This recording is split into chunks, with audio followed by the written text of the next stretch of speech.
दोस्तों, तो power star Pawan Singh का एक और सुपरहिट सॉन्ग आने वाला है जिसका पोस्टर आउट कर दिया गया है, जिसके बोल होने वाले हैं लामी लामी केस। इस गाने में पवन सिंह के साथ श्वेता महारा भी दिखाई देने वाली हैं। जी हाँ दोस्तों, आप सभी को बता दें कि गाना सोलो सॉन्ग होने वाला है जिसे गाया है अपने पावर स्टार पवन सिंह ने।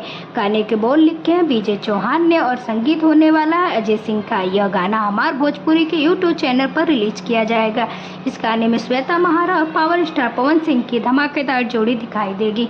और अगर बात करें इस गाने की रिलीज की, तो अभी इसको मेंशन नहीं किया गया है, मगर हो सकता है कि 1-2 दिन के अंदर यह गाना आप सभी को सुनने को मिल जाए।